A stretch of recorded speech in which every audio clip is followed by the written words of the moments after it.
Serial वसुधा के आने वाले एपिसोड में एक तरफ तो वसुधा को फाइनली अब पता चल चुका है कि अविनाश के साथ ही साथ दिव्या भी उससे बहुत ज्यादा प्यार करती है। फाइनली अब अविनाश और दिव्या एक दूसरे को अपने दिल की बात कहने वाले हैं। ये देखना काफी मजेदार होने वाला है, लेकिन इसके साथ ही साथ एक बहुत बड़े खतरे की बात भी है कि ये सब कुछ होते हुए देव भी सुन लेता है। और देव को शक तब हुआ था जब वसुधा चिल्लाई थी।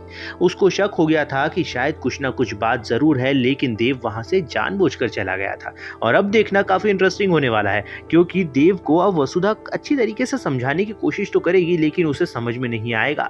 अब वसुधा सारी सबूत देव के सामने लेकर आने वाली है और ऐसी हरकतें जो कि करने वाली है करिश्मा, वो सब कुछ देव के सामने दिखाने वाली है। इसी वजह से तो अब देव को सारी सच्चाई अपनी आंखों से दिखेगी और वो देने वाला है अब अपने भाई का साथ, यानी कि वो अब अविनाश का साथ देकर वो अब दिव्या से उसकी शादी करवाने की कोशिश करेगा। और वो कोशिश करेगा कि जो करिश्मा की सच्चाई है वो सबूत के साथ में वसुधा की मदद से पहुंचा दे सीधे मासा के सामने, ताकि ये जो फैसला उन्होंने लिया है ये खुद ही वो बदल दें। यानी वो खुद ही इस शादी को तोड़कर दिव्या की शादी करवा दे अविनाश से। लेकिन जो आने वाला एपिसोड दिख रहा है वो तो कुछ ज्यादा ही खतरनाक दिख रहा है, क्योंकि अब दिव्या जिसकी बेटी है वो तो पुराने दोस्त निकले अब चंद्रिका और उसके पति के। लेकिन अब आने वाला एपिसोड एक बहुत बड़ा ट्विस्ट लेकर आता हुआ नजर आ रहा है, जिसमें हो सकता है कि दिव्या की शादी इस घर में तो हो जाए, लेकिन शायद अविनाश से ना हो। लेकिन फिलहाल अब एक चीज बहुत अच्छी होने वाली है कि कम से कम देव के सामने करिश्मा की सच्चाई आ गई।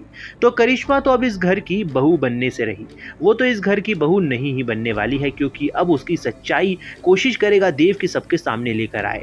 लेकिन अब अविनाश का साथ देने के लिए देव ने ठान तो लिया है। अब क्या उसके हाथ में कुछ ऐसे सबूत लगेंगे जिसके बदौलत वो करिश्मा को सबके सामने बेनकाब कर सके?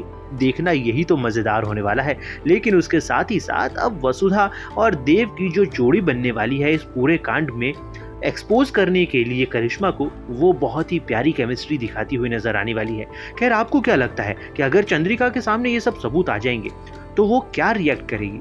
क्या वो करिश्मा को बाहर निकालेगी या फिर देव और वसुधा को ही समझाने लग जाएगी? अपनी राय कमेंट में जरूर बताइए। वीडियो को लाइक करना ना भूलिए। बने रहिए हमारे साथ में, देखते रहिए सीरियल वसुधा।